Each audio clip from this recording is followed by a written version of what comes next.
ഉത്തർപ്രദേശിലെ നവാബ്ഗഞ്ചിലെ മുഹമ്മദ് നഗർ എന്ന് പറയുന്ന ഒരു സ്ഥലത്തായിരുന്നു രൺധീർ സിംഗ് എന്ന് പറയുന്ന 40 വയസ്സുള്ള ഒരു പൊളിറ്റീഷ്യൻ തന്റെ ഫാമിലിയോടൊപ്പം താമസിച്ചിരുന്നത്.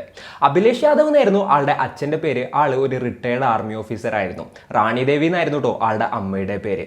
ബബ്ലി യാദവ് എന്നായിരുന്നു ആളുടെ വൈഫിന്റെ പേര്. ഇവർക്ക് 3 മക്കളായിരുന്നു ഉണ്ടായിരുന്നത്. ഒരു ആൺകുട്ടിയും അതുപോലെ തന്നെ 2 പെൺകുട്ടികളും. പിന്നെ ഇവരുടെ ഫാമിലിയുടെ ഒക്കെ കാര്യം പറയുകയാണെന്നുണ്ടെങ്കിൽ അത്യാവശ്യം ഫൈനാൻഷ്യലി സൗണ്ട് ആയിട്ടുള്ള ഒരു ഫാമിലി ആയിരുന്നു. അത്യാവശ്യം ഒരുപാട് അഗ്രികൾച്ചർ ലാൻഡ് ഉണ്ടായിരുന്നു ഇവർക്ക്. പിന്നെ കുറേ ഷോപ്സും കാര്യങ്ങളൊക്കെ ഉണ്ടായിരുന്നു.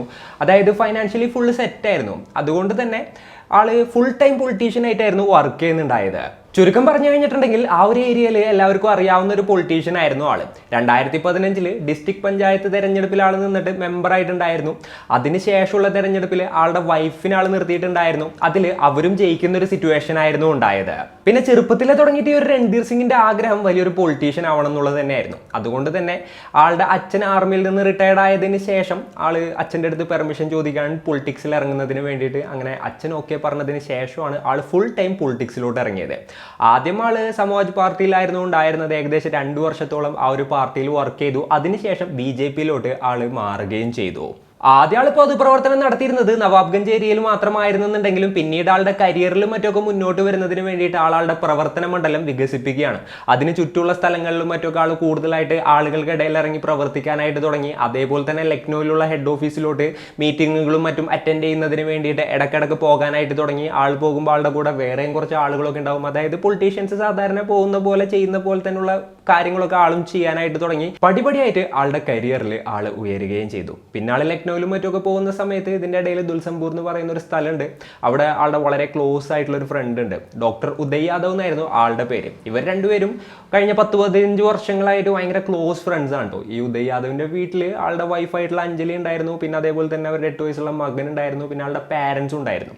ഇവരുടെ രണ്ടുപേരുടെയും ഫാമിലി എത്രത്തോളം ക്ലോസ് ആണെന്ന് നമ്മൾ ചോദിച്ചു കഴിഞ്ഞിട്ടുണ്ടെന്നുണ്ടെങ്കിൽ ഇവർ ഒരുമിച്ച് ട്രിപ്പ് പോവുക, അതേപോലെ തന്നെ ഇടക്കിടക്ക് എന്താ പറയുക ഇവർ രണ്ടുപേരുടെയും ഫാമിലി കൂടുക, പിന്നെ ഇവർ രണ്ടുപേരും എവിടെയെങ്കിലും കൂടിയിരുന്ന് വെള്ളമടിക്കുക, കഥ പറയുക, അങ്ങനെ ഭയങ്കര തിക്കായിട്ടുള്ള ഫ്രണ്ട്സ് ആയിരുന്നു അവര്.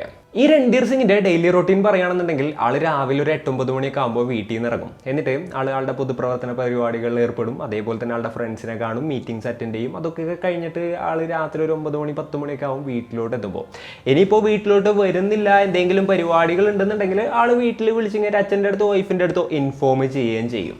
അങ്ങനെ തന്നെയായിരുന്നു ഓഗസ്റ്റ് 22, 2025 ആളുടെ വീട്ടിൽ നിന്ന് രാവിലെ ഇറങ്ങിയത്. വൈകുന്നേരം ആകുമ്പോഴത്തേനും തിരിച്ചു വരുന്ന അച്ഛൻ്റെ അടുത്ത് പറഞ്ഞിട്ടായിരുന്നു കേട്ടോ ആൾ അന്നത്തെ ദിവസം വീട്ടിൽ നിന്ന് പുറത്തോട്ട് ഇറങ്ങിയത്. പക്ഷേ രാത്രി 9 മണി 10 മണിയൊക്കെ ആയിട്ടും രൺധീർ സിംഗിന്റെ ഒരു വിവരവും ഇല്ലാത്തത് കൊണ്ട് ആളുടെ അച്ഛൻ ആളെ കോൾ ചെയ്ത് നോക്കുകയാണ്. അപ്പോൾ ഫോൺ റിങ് ചെയ്യുന്നുണ്ടായിരുന്നു. എന്നാൽ റിങ് ഫുൾ അടിച്ച് തീരുന്നത് വരെ രൺധീർ സിംഗ് കോൾ അറ്റൻഡ് ചെയ്തില്ല. അപ്പോൾ എന്തെങ്കിലും മീറ്റിംഗിലായിരിക്കും, എന്തെങ്കിലും തിരക്കിലായിരിക്കും എന്ന് അച്ഛൻ വിചാരിച്ചു. പിന്നീട് അത് വിട്ടു. അതിനുശേഷം ഒരു 10-11 മണിയായപ്പോൾ ആൾ വീണ്ടും ട്രൈ ചെയ്യാണ്. ആ സമയത്ത് ഈ രൺധീർ സിംഗിന്റെ ഫോൺ സ്വിച്ച് ഓഫ് ആയിരുന്നു. അപ്പോഴാണ് ആ അച്ഛൻ ഒരു കാര്യം ആലോചിച്ചത്. അന്നത്തെ ദിവസം രാവിലെ മകൻ പുറത്തോട്ട് ഇറങ്ങുന്ന സമയത്ത് മകൻ്റെ മുഖത്ത് എന്തോ ഒരു വിഷമുള്ളതായിട്ട് ആളുടെ ശ്രദ്ധയിൽ പെട്ടിട്ടുണ്ടായിരുന്നു. അങ്ങനെ ആൾ നേരെ ബാക്കിയുള്ള പാർട്ടി പ്രവർത്തകരൊക്കെ കോൺടാക്ട് ചെയ്യാണ്. എന്നാൽ അന്നത്തെ ദിവസം വൈകുന്നേര സമയങ്ങളിൽ രൺധീർ സിംഗിനെ ആരും കണ്ടിട്ടുണ്ടായിരുന്നില്ല. രാവിലെ കണ്ടതായിട്ട് കുറച്ചുപേർ പറഞ്ഞു.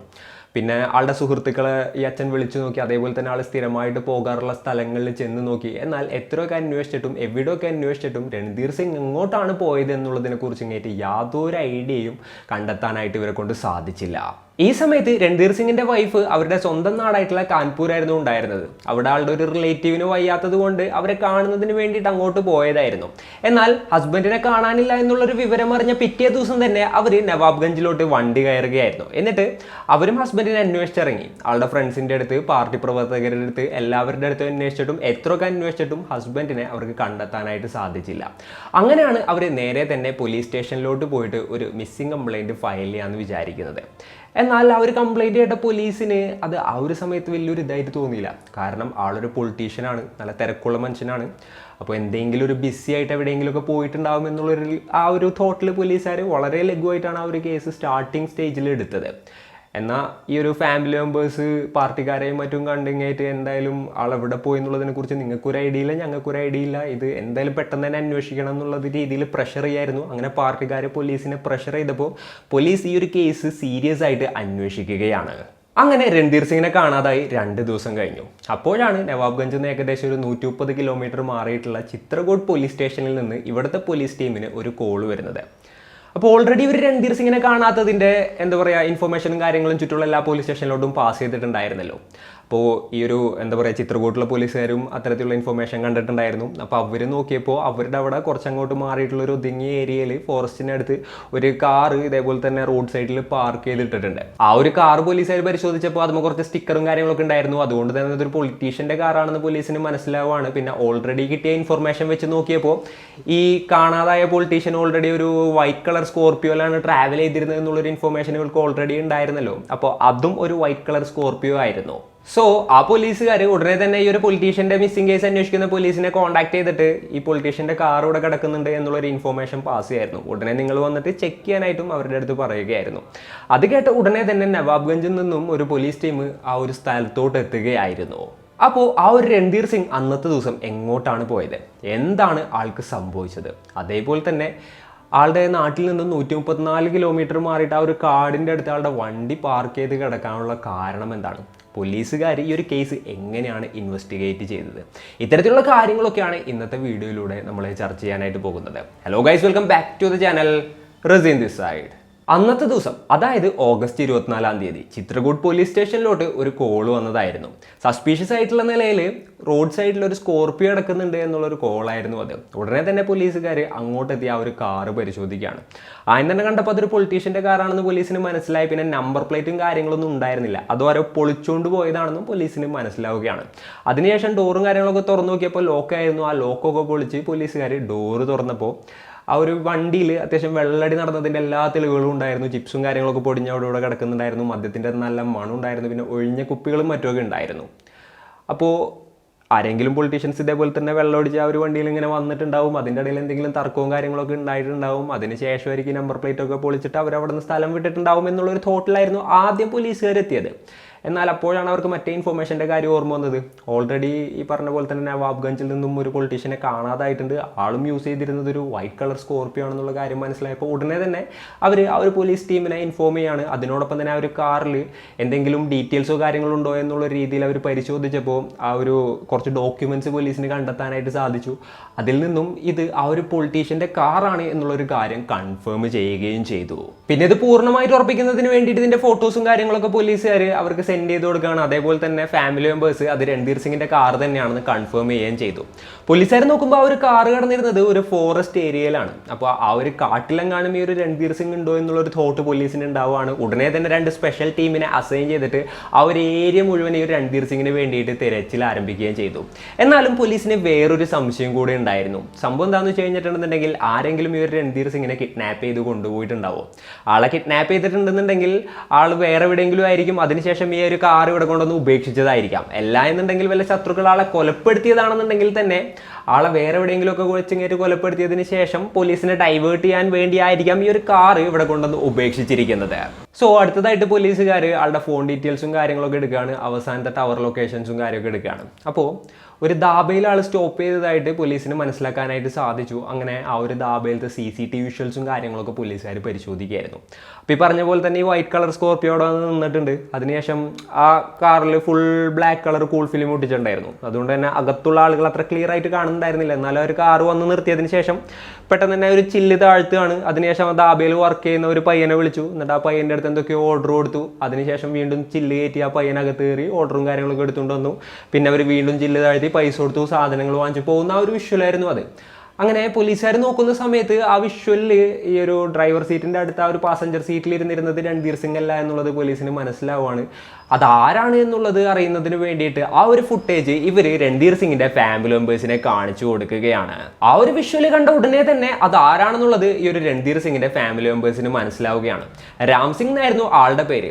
ആളും രൺധീറും ഭയങ്കര ക്ലോസ് ഫ്രണ്ട്സ് ആയിരുന്നു. സോ അവസാനം ഇവർ രണ്ടുപേരുമാണ് ഒരുമിച്ചുണ്ടായിരുന്നത് എന്നുള്ളൊരു കാര്യം പോലീസിന് കൺഫേം ആവുകയാണ്. അങ്ങനെ പിറ്റേ ദിവസം ഈ ബബ്ലി എന്ന് പറയുന്ന രൺധീറിന്റെ വൈഫ് പോലീസ് സ്റ്റേഷനിൽ പോയിട്ട് ഒരു കംപ്ലൈന്റ് കൊടുക്കുകയാണ്. അവർക്ക് തന്റെ ഹസ്ബൻഡിന്റെ തിരോധാനവുമായി ബന്ധപ്പെട്ടിട്ട് 2 പേരെ സംശയം ഉണ്ടെന്ന് പറഞ്ഞിട്ടുള്ള ഒരു കംപ്ലൈന്റ് ആയിരുന്നു അത് വേറെ ആരും ആയിരുന്നില്ല, ഈ ഒരു രൺധീറിന്റെ വളരെ അടുത്ത സുഹൃത്തുക്കളായ രാം സിംഗും ഡോക്ടർ ഉദയ് യാദവും തന്നെയായിരുന്നു. അങ്ങനെ പോലീസുകാർ ആ ഒരു കംപ്ലൈന്റിന്റെ അടിസ്ഥാനത്തിൽ ഇവർ രണ്ടുപേരെയും കസ്റ്റഡിയിലെടുത്ത് ക്വസ്റ്റ്യൻ ചെയ്യാനായിട്ട് തീരുമാനിക്കുകയാണ്. ഇവരുടെ വീടുകളിൽ പോയി നോക്കി. അപ്പോൾ അവർ അവിടെ ഉണ്ടായിരുന്നില്ല. അതിനുശേഷം ഇവർ വർക്ക് ചെയ്യുന്ന സ്ഥലങ്ങളിൽ ഇവർ പോകാൻ സാധ്യത സാധ്യതയുള്ള എല്ലാ സ്ഥലങ്ങളിലും പോലീസുകാർ അന്വേഷിക്കുകയാണ്. എന്നാൽ അവർ കറക്റ്റ് ടൈമിൽ മുങ്ങിയിട്ടുണ്ടായിരുന്നു. അതേപോലെ തന്നെ ഇവരുടെ രണ്ടുപേരുടെയും ഫോൺ ഡീറ്റെയിൽസും ലൊക്കേഷനും ഒക്കെ കേന്ദ്രീകരിച്ചിട്ടും പോലീസുകാർ അന്വേഷിക്കാനായിട്ട് ശ്രമിക്കുന്നുണ്ടായിരുന്നു. എന്നാൽ എത്ര അന്വേഷിച്ചിട്ടും ആ ഒരു സമയത്ത് അവരെ കണ്ടെത്താനായിട്ട് പോലീസിനെ കൊണ്ട് സാധിച്ചില്ല. ആ ഒരു സമയത്ത് ഈ ഒരു രൺധീർ സിംഗിന്റെ വൈഫ് വേറൊരു കാര്യം കൂടെ പോലീസിന്റെ അടുത്ത് പറയാണ്. ഈ രാം സിംഗ് എപ്പോഴും വാട്സപ്പിലാണ് തന്റെ ഹസ്ബൻഡിനെ വിളിക്കാറുള്ളതെന്നും ആളുടെ കോള് വരുന്ന സമയത്ത് എപ്പോഴാണെന്നുണ്ടെങ്കിലും തൻ്റെ അടുത്ത് നിന്ന് തൻ്റെ ഹസ്ബൻഡ് സംസാരിക്കില്ല എന്നും നൈസായിട്ട് പുറത്തു പോയിട്ട് എന്തൊക്കെയോ രഹസ്യങ്ങൾ പറയുന്നത് കേൾക്കുക തുടങ്ങിയിട്ടുള്ള കാര്യങ്ങളായിരുന്നു ആളുടെ വൈഫ് പറഞ്ഞത്. അങ്ങനെ 1-2 ദിവസം കഴിഞ്ഞു. ഓഗസ്റ്റ് 28-ാം തീയതിയായി. അന്നത്തെ ദിവസം പോലീസിന് 2 പേരെ പിടികൂടാനായിട്ട് സാധിച്ചു. രാം സിംഗിനെയും അതുപോലെ തന്നെ ഈ ഒരു ഉദയ് യാദവിന്റെ വൈഫിന്റെ അമ്മയെയുമാണ് അന്നത്തെ ദിവസം പോലീസുകാർ കസ്റ്റഡിയിലെടുത്തത്. ഇവർ 2 പേരെയും നല്ല രീതിയിൽ ക്വസ്റ്റ്യൻ ചെയ്തപ്പോൾ പല കാര്യങ്ങളും പുറത്തു വരികയായിരുന്നു. അപ്പോൾ അന്നത്തെ ദിവസം, അതായത് ഓഗസ്റ്റ് 22-ാം തീയതി എന്താണ് സംഭവിച്ചതെന്നുള്ളത് നമുക്ക് നോക്കാം.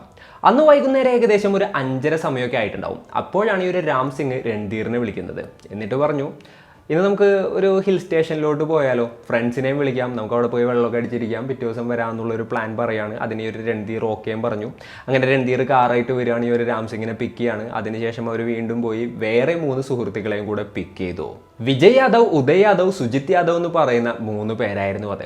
അങ്ങനെ ഇവരുടെ യാത്ര ഇങ്ങനെ തുടങ്ങുകയായിരുന്നു. അവരിങ്ങനെ പോയിക്കൊണ്ടിരിക്കുന്നതിൻ്റെ ഇടയിൽ അവർ നല്ല രീതിയിൽ മദ്യപാനം തുടങ്ങി. അപ്പോൾ ഇവരെല്ലാവരും കൂടെയും രൺധീറിന് കൂടുതലായിട്ട് മദ്യം ഒഴിച്ചു കൊടുക്കുകയായിരുന്നു. അങ്ങനെ ആൾ നല്ല രീതിയിൽ മദ്യപിക്കാനായിട്ട് തുടങ്ങി. എന്നാൽ ഒരു സെർട്ടൈൻ പോയിന്റ് ഓഫ് ടൈം കഴിഞ്ഞപ്പോൾ ആൾക്ക് എന്തൊക്കെയോ ഒരു പന്തികേട് ഫീൽ ചെയ്യാണ്. ആള് തനിക്കിനി മദ്യം വേണ്ട എന്ന് പറഞ്ഞു. അപ്പോഴത്തേനും ആൾ നല്ല രീതിയിൽ ഹൈ ആയിട്ടുണ്ടായിരുന്നു കേട്ടോ. അതേപോലെ തന്നെ ഈ ഒരു ട്രിപ്പും വേണ്ട, നമുക്ക് ട്രിപ്പ് ക്യാൻസൽ ചെയ്ത് വീട്ടിൽ പോകാമെന്നൊക്കെ ആൾ പറയുന്നുണ്ടായിരുന്നു. ഇതൊക്കെ കൂടെ കേട്ടപ്പോൾ ബാക്കി കൂടെ ഉണ്ടായിരുന്ന എല്ലാവരും ഒന്ന് സൈലന്റ് ആവാണ്. ഇയാൾക്ക് എന്തൊക്കെയോ ഒരു ഇത് കിട്ടിയിട്ടുണ്ടെന്നുള്ള എന്തോ ഒരു സംശയം തോന്നിയിട്ടുണ്ടെന്നുള്ളത് എല്ലാവർക്കും മനസ്സിലാവുകയും ചെയ്തു. എന്നാലും പ്ലാനൊക്കെ കൊളാക്കാനായിട്ട് ഇവർക്ക് ആർക്കും യാതൊരു ഉദ്ദേശവും ഉണ്ടായിരുന്നില്ല. അതുപോലെ തന്നെ ഇവരുടെ കാറിന്റെ ബാക്കിലൂടെ വേറൊരു കാറും കൂടെ ഇവരെ ഫോളോ ചെയ്യുന്നുണ്ടായിരുന്നു. ജയ്സിംഗ്, രവി പാസി, വിജയ് പാസി എന്ന് പറയുന്ന 3 പേരായിരുന്നു ആ കാറിൽ ഉണ്ടായിരുന്നത് കേട്ടോ. അങ്ങനെ ഈ ഒരു കാർ ട്രാവൽ ചെയ്തുകൊണ്ടിരിക്കുകയാണ്. ഈ പറഞ്ഞ പോലെ തന്നെ രൺധീർ സിംഗ് നല്ല രീതിയിൽ ഹൈ ആയ സമയത്ത് ഇയാളുടെ ഫ്രണ്ടായിട്ടുള്ള ഡോക്ടർ ഉണ്ടല്ലോ, ആള് നൈസായിട്ട് രൺധീർ സിംഗിൻ്റെ ഫോൺ എടുത്തിട്ട് ആളുടെ ഫിംഗർ പ്രിൻറ്റ് വെച്ച് കഴിഞ്ഞിട്ട് ആ ഒരു ഫോൺ ഓപ്പൺ ചെയ്ത് നോക്കുകയാണ്. ആളുടെ വാട്സപ്പ് ചാറ്റ്, ഗാലറി, അതേപോലെ ബാക്കിയുള്ള സോഷ്യൽ മീഡിയാസും കാര്യങ്ങളൊക്കെ ഇയാൾ പരിശോധിക്കുകയാണ്. ഇത് പരിശോധിച്ചിട്ട് ആൾ എന്താ പറയുക, പെട്ടെന്ന് തന്നെ പൊട്ടിത്തെറിക്കുകയാണ്. ആൾക്ക് ഭയങ്കരമായിട്ട് ദേഷ്യം വന്നു. വണ്ടിയിലുണ്ടായിരുന്ന ഒരു ഇരുമ്പ് റോഡ് എടുത്ത് ഇങ്ങായിട്ട് ഇയാൾ അടിക്കുകയും അതേപോലെ തന്നെ കഴുത്ത് ഞെരിക്കുകയും ചെയ്തു. അപ്പോൾ ആ ഒരു പിടുത്തത്തിൽ തന്നെ ഈ ഒരു രൺധീർ മരണപ്പെടുകയായിരുന്നു. അത് അവരുടെ പ്ലാനില്ലാത്തൊരു കാര്യമായിരുന്നു. ഉദയ് യാദവ് പെട്ടെന്നുണ്ടായ ഒരു ദേഷ്യത്തിൽ അങ്ങനെ ചെയ്തതായിരുന്നു. അപ്പോൾ ആസ് പെർ പ്ലാൻ അവർ നേരെ ഇയാളെയും കൊണ്ട് ആ ഒരു ഹിൽ സ്റ്റേഷനിലോട്ട് പോകും. അതിനുശേഷം അവിടെ വേറെ കുറച്ച് ആൾക്കാരെ ഏൽപ്പിച്ചിട്ടുണ്ട്. അവർ ഇയാളെ കൊലപ്പെടുത്തും. പിന്നീട് ഈ ഒരു കാർ എവിടെയെങ്കിലും കൊണ്ടുപോയി ഡിസ്പോസ് ചെയ്യും. ഇതായിരുന്നു അവരുടെ പ്ലാൻ. പക്ഷേ അതിനു മുൻപ് ഈ ഒരു ഉദയ് യാദവ് ഇങ്ങനെ ചെയ്തത് കൊണ്ട് തന്നെ അവരുടെ പ്ലാൻ ടോട്ടലായിട്ട് പാളുകയാണ്. അപ്പോൾ ആ ഒരു ബോഡി അവിടെ ഡിസ്പോസ് ചെയ്യുന്നുള്ളതിനെ കുറിച്ചായി അടുത്തവരുടെ ചർച്ച. അപ്പോഴാണ് അവർ ആ ഒരു ബോഡി വല്ല റെയിൽവേ ട്രാക്കിലാണെന്നുള്ള ഒരു തീരുമാനത്തിലോട്ട് എത്തുന്നത്. ഇവർ പോകുന്ന ഒരു റൂട്ടിൽ തന്നെയായിരുന്നു കാൺപൂർ ഡൽഹി റെയിൽപാത ഉണ്ടായിരുന്നത്. ഡെയിലി ബേസിസിൽ ഒരുപാടധികം ട്രെയിൻ പോകുന്ന ഒരു റെയിൽപാതയാണത്. അപ്പോൾ ആ ഒരു റെയിൽപാതയിൽ കൊണ്ടുപോയി ഇങ്ങേറ്റ് ഇയാളുടെ ബോഡി ഡംപ് ചെയ്ത് കഴിഞ്ഞിട്ടുണ്ടെന്നുണ്ടെങ്കിൽ ട്രെയിനുകൾ കയറി ഇറങ്ങി പോയി കഴിഞ്ഞാൽ ബോഡി ഐഡന്റിഫൈ ചെയ്യാൻ പറ്റാത്തൊരു കോലത്തിലെത്തുന്നു. പിന്നീട് പെട്ടെന്നോട് പോലീസുകാർ ആ ഒരു ബോഡി ഒന്നും കണ്ടുപിടിച്ച് തങ്ങളുടെ പിന്നാലെ വരില്ല എന്നുള്ളൊരു വിശ്വാസത്തിലായിരുന്നു നേരെ അവിടെ കൊണ്ടുപോയി ബോഡി ഡംപ് ചെയ്യാമെന്നുള്ളൊരു തീരുമാനത്തിലോട്ട് ഇവരെത്തിയത്. അങ്ങനെ ആളൊഞ്ഞൊരു സ്ഥലത്ത് ഇവർ വണ്ടി നിർത്തുകയാണ്. അതിനുശേഷം 2 പേര് ഇയാളെ തോളിൽ കയറ്റി പതുക്കെ കൊണ്ടുപോവാണ്. അപ്പോൾ ഇയാൾ നല്ല രീതിയിൽ മദ്യപിച്ചിട്ടുണ്ട്. അപ്പോൾ ഇയാൾ എവിടെയെങ്കിലും കൊണ്ടുപോയി ഇരുത്താമെന്നുള്ളൊരു രീതിയിൽ സംസാരിച്ചിട്ടും അങ്ങനെ ആ ഒരു എന്താ പറയുക, അങ്ങനത്തെ ഒരു അറ്റ്മോസ്ഫിയർ വരുത്തി തീർത്തിട്ടുമായിരുന്നു 2 പേര് തോളിലെടുത്തിട്ട് ഇയാളെ ആ ഒരു റെയിൽവേ ട്രാക്കിൻ്റെ അങ്ങോട്ട് കൊണ്ടുപോയത്. എന്നിട്ട് ആ ഒരു റെയിൽവേ ട്രാക്കിൽ ഇയാളെ കിടത്തുകയാണ്.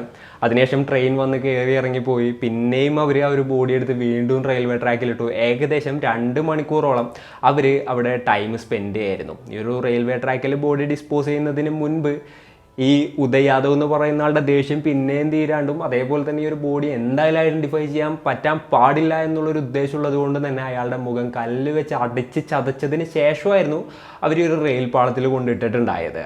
ഇനിയിപ്പോൾ അടുത്തവരുടെ പണി എന്താണെന്ന് വെച്ച് കഴിഞ്ഞിട്ടുണ്ടെന്നുണ്ടെങ്കിൽ ആ ഒരു കാറ് ഡിസ്പോസ് ചെയ്യണം. അപ്പോൾ ചിത്രകൂട്ട് ഫോറസ്റ്റ് ഏരിയയിൽ ഏതെങ്കിലും കാടിൻ്റെ ഉള്ളിലോട്ട് വണ്ടി കയറ്റിയിട്ടിട്ട് ആ കാടിൻ്റെ ഉള്ളിൽ വെച്ച് തന്നെ ആ വണ്ടി കത്തിക്കാം എന്നുള്ളൊരു പ്ലാൻ ആയിരുന്നു ഇവർക്ക് ഉണ്ടായിരുന്നത്. എന്നാൽ വണ്ടി ഓടിക്കൊണ്ടിരിക്കുന്നതിൻ്റെ ഇടയിൽ ആ ഒരു ഫോറസ്റ്റ് ഏരിയ എത്തിയ ആ ഒരു സമയത്ത് തന്നെ വണ്ടി ബ്രേക്ക് ഡൗൺ ആവുകയാണ്. പിന്നെ എന്തൊക്കെ ഇവർ ചെയ്തിട്ടും വണ്ടി സ്റ്റാർട്ടാകുന്നില്ല. അങ്ങനെ ആ ഒരു വണ്ടി അവിടെ ഉപേക്ഷിച്ചിട്ട് കടന്നു കളയാമെന്നുള്ളൊരു തീരുമാനത്തിലോട്ടായിരുന്നു ഇവരെത്തിയത്.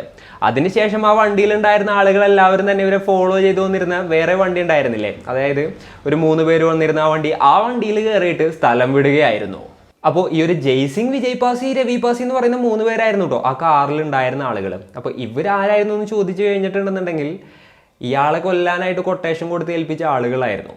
അതായത് ഈ ഒരു ഉദയ് യാദവിൻ്റെ അമ്മായിയമ്മയായിട്ടുള്ള ലീലാവതി കണക്ട് ചെയ്ത് കൊടുത്ത ആളുകളായിരുന്നു ഇവർ. അപ്പോൾ 5 ലക്ഷം രൂപയായിരുന്നു ഈ ഒരു രൺധീറിനെ കൊല്ലാനായിട്ട് ഇവർ പറഞ്ഞുറപ്പിച്ച തുക. പക്ഷേ ഈ ഒരു രൺധീർ സിംഗിന്റെ phone on the way Uday Yadav തുറന്നു നോക്കുകയായിരുന്നു. അത് കണ്ട് ദേഷ്യം വന്ന ആള് സ്പോട്ടിൽ ഇയാളെ കൊലപ്പെടുത്തുകയായിരുന്നു. അങ്ങനെ ആ ഒരു പ്ലാനും കാര്യങ്ങളൊക്കെ കൊള്ളാവുമായിരുന്നു. അങ്ങനെ പോലീസുകാർ ആ ഒരു ബോഡി ഡിസ്പോസ് ചെയ്തു എന്ന് പറഞ്ഞിട്ടുള്ള ഏരിയയിലുള്ള പോലീസ് സ്റ്റേഷനിലോട്ട് കോൺടാക്ട് ചെയ്യാണ്. അപ്പോൾ അത്തരത്തിലുള്ളൊരു ബോഡി 23-ാം തീയതി അവർക്ക് കിട്ടിയിട്ടുണ്ടായിരുന്നു എന്നുള്ള രീതിയിൽ അവിടുത്തെ പോലീസുകാർ പറയാണ്. അപ്പോൾ ഓൾറെഡി അവർ കുറച്ച് ഫോട്ടോസും കാര്യങ്ങളൊക്കെ എടുത്ത് വെച്ചിട്ടുണ്ടായിരുന്നു. പിന്നെ ഓട്ടോപ്സി ഒക്കെ കഴിഞ്ഞിട്ട് അവർ ഓൾറെഡി ശവസംസ്കാര ചടങ്ങുകളും കാര്യങ്ങളൊക്കെ നടത്തിയിട്ടുണ്ടായിരുന്നു. അധികം ദിവസമൊന്നും അവർ സൂക്ഷിച്ചു പോലും വെച്ചില്ല ഒരു ബോഡി. അവർ കുറച്ച് ഫോറൻസിക് എവിഡൻസും DNA എവിഡൻസും ഒക്കെ പ്രിസർവ് ചെയ്ത് വെച്ചിട്ട് ബോഡി ക്രിമേറ്റ് ചെയ്യായിരുന്നു. ഇപ്പോൾ ഇതിൻ്റെ പേരിൽ പിന്നീട് ഭയങ്കര പ്രശ്നങ്ങളൊക്കെ ഉണ്ടായിട്ടോ. അതായത് പെട്ടെന്ന് തന്നെ ഒരു ബോഡി കിട്ടി, വളരെ പെട്ടെന്ന് തന്നെ ഇത്തരത്തിൽ എന്താ പറയുക ബോഡി ഡിസ്പോസ് ചെയ്യുക അല്ലാന്നുണ്ടെങ്കിൽ ക്രിമേറ്റ് ചെയ്യാന്നൊക്കെ പറഞ്ഞു കഴിഞ്ഞിട്ടുണ്ടെന്നുണ്ടെങ്കിൽ ഇത്തിരി സീനായിട്ടുള്ളൊരു കാര്യമാണ്. അവർ കുറച്ച് ദിവസം പോലും വെയിറ്റ് ചെയ്തില്ല. അതേപോലെ തന്നെ കുറച്ച് ദിവസം പോലും അവർ വീട്ടുകാരെ അന്വേഷിച്ചില്ല എന്നുള്ള രീതിയിൽ പോലീസിൻ്റെ മേൽ പിൽക്കാലത്ത് ഒരുപാടധികം എന്താ പറയുക ഇഷ്യൂസും കാര്യങ്ങളൊക്കെ ഈ ഒരു കേസിൽ പിന്നീട് ഉണ്ടായിട്ടോ. അതായത് 23-ാം തീയതി അവർക്ക് ബോഡി കിട്ടി, 26-ാം തീയതി ഇവർ എല്ലാ പരിപാടിയും കഴിച്ചിട്ടുണ്ടായിരുന്നു. അപ്പോൾ ഈ ഫോട്ടോസും കാര്യങ്ങളൊക്കെ നോക്കിയപ്പോൾ ഈ ഡ്രസ്സ് കണ്ടിട്ട് ഇത് എന്താ പറയുക രൺധീർ സിംഗ് ആണെന്ന് ഫാമിലി മെമ്പേഴ്സ് ഐഡൻറ്റിഫൈ ചെയ്യുകയായിരുന്നു കേട്ടോ. അപ്പോൾ അടുത്തതായിട്ട് പോലീസുകാർ ചോദിച്ചൊരു ചോദ്യം എന്താണെന്ന് വെച്ച് കഴിഞ്ഞിട്ടുണ്ടെങ്കിൽ, ഓക്കെ നിങ്ങളാണ് അയാളെ കൊലപ്പെടുത്തിയത്, എന്തിനു വേണ്ടിയിട്ടായിരുന്നു, ഈ ഒരു മേർഡറിൻ്റെ മോട്ടീവ് എന്തായിരുന്നു എന്നുള്ളതായിരുന്നു പോലീസിൻ്റെ അടുത്ത ചോദ്യം. അങ്ങനെ ഇവർ ആ ഒരു ക്രൂര കൊലപാതകത്തിൻ്റെ പിന്നിലെ കാരണം പറയാനായിട്ട് തുടങ്ങി. ഈ ഒരു ഡോക്ടർ ഉദയ് യാദവ് ഇല്ലേ, ആൾ ശരിക്കും ഡോക്ടറൊന്നുമില്ല, ആളടുത്തുള്ളൊരു ഹോസ്പിറ്റൽ ക്ലിനിക്കിലത്തെ എന്താ പറയുക ഒരു കമ്പൗണ്ടറാണ്. അപ്പോൾ ഡോക്ടർമാരില്ലാത്ത സമയങ്ങളിൽ വരുന്ന രോഗികൾക്ക് ആൾ ജസ്റ്റ് മരുന്നും കാര്യങ്ങളൊക്കെ എഴുതി കൊടുക്കാറുണ്ട്. അങ്ങനെയാണ് ആളെ നാട്ടുകാർ ഡോക്ടർ എന്ന് വിളിക്കാനായിട്ട് തുടങ്ങിയത്. പിന്നെ ഒരു രൺധീർ സിംഗും ഉദയ് യാദവും ഭയങ്കര ഫ്രണ്ട്സ് ആയിരുന്നു. അപ്പോൾ അവർ സ്ഥിരമായിട്ട് മീറ്റ് ചെയ്യാറുണ്ടായിരുന്നു. നേരത്തെ പറഞ്ഞ പോലെ തന്നെ 2 പേരുടെ ഫാമിലിക്ക് അങ്ങോട്ടും ഇങ്ങോട്ടൊക്കെ അറിയായിരുന്നു. എന്നാൽ ഏകദേശം ഒരു 3 വർഷങ്ങൾക്ക് മുൻപ് ഈ ഒരു ഉദയ് യാദവിൻ്റെ വൈഫായിട്ടുള്ള അഞ്ജലിയുമായിട്ട് ഈ ഒരു രൺധീർ സിംഗ് കൂടുതലായിട്ട് അടുക്കുകയാണ്. അവരുടെ ബന്ധം ഒരു ഇല്ലിസിറ്റ് റിലേഷൻഷിപ്പായിട്ട് വളരുകയായിരുന്നു. ആർക്കും ഒരു സംശയമില്ലാതെ വളരെ രഹസ്യമായിട്ടായിരുന്നു ഇവർ ആ ഒരു റിലേഷൻഷിപ്പും കാര്യങ്ങളൊക്കെ കൊണ്ടുപോയിക്കൊണ്ടിരുന്നിരുന്നത്. എന്നാലും ഈ ഉദയ് യാദവിന് എന്തൊക്കെയോ സംശയം തോന്നുകയാണ്. അങ്ങനെ ഇതൊന്ന് കൺഫേം ചെയ്യുന്നതിന് വേണ്ടിയിട്ട് ഇയാൾ രൺധീർ സിംഗിൻ്റെ അടുത്ത് പറഞ്ഞു, നമുക്ക് ഫാമിലിയായിട്ട് ഒരു ട്രിപ്പ് പോയാലോ എന്നുള്ളത്. അങ്ങനെയാണ് നൈനിതാളിലോട്ടൊരു ട്രിപ്പ് പോകാനായിട്ട് ഇവർ തീരുമാനിക്കുന്നത്. എന്നാൽ ആ ഒരു സമയത്ത് രൺധീർ സിംഗ് നൈസായിട്ട് തൻ്റെ ഫാമിലിയെ കൊണ്ടുപോയിട്ടുണ്ടായിരുന്നില്ല. തൻ്റെ വൈഫിനെയും കുട്ടികളെയും വൈഫിൻ്റെ വീട്ടിലോട്ട് പറഞ്ഞയച്ചു. അതിനുശേഷം ഇയാൾ നേരെ ഇയാളുടെ വണ്ടി എടുത്ത് കയറ്റി വരികയായിരുന്നു. അങ്ങനെ ഈ ഒരു ഉദയ് യാദവിൻ്റെ ഫാമിലിയും ഈ ഒരു രൺധീർ സിംഗ് മാത്രമായിരുന്നു നൈനിതാളിലോട്ട് ട്രിപ്പ് പോയത്. അപ്പോൾ പോകുന്ന വഴിക്ക് എന്താ സംഭവിച്ചതെന്ന് വെച്ച് കഴിഞ്ഞിട്ടുണ്ടെങ്കിൽ ഓൾറെഡി ഇവർ 2 റൂമിൻ്റെ കാര്യം പറഞ്ഞിട്ടുണ്ടായിരുന്നു. എന്നാൽ അഞ്ജലി വിളിച്ചിട്ട് അത് ക്യാൻസൽ ചെയ്തിട്ട് ഒരു റൂം ആക്കുകയായിരുന്നു.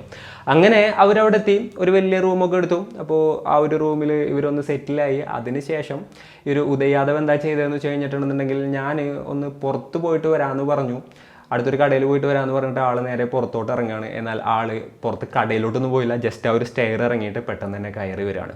എന്നിട്ട് ആൾ ആ ഒരു ഡോറിൻ്റെ കൂടെ ജനലയുടെ കൂടെ കുളിഞ്ഞു നോക്കിയപ്പോൾ കാണാൻ പാടില്ലാതെ കുറച്ച് കാഴ്ചകളായിരുന്നു അകത്ത് കണ്ടത്. ഉടനെ തന്നെ ആളുടെ ഫോണിൽ കുറച്ച് ഫോട്ടോസും വീഡിയോസും ഒക്കെ എടുത്തു വെച്ചു. എന്നാലും എന്താ പറയുക, ആൾ ആ സമയത്ത് പ്രശ്നവും കാര്യങ്ങളൊന്നും ഉണ്ടാക്കിയില്ല. അപ്പോൾ അതൊക്കെ നോക്ക് ചെയ്തിട്ട് ആ ഒരു റൂമിലോട്ട് കയറി വന്നു.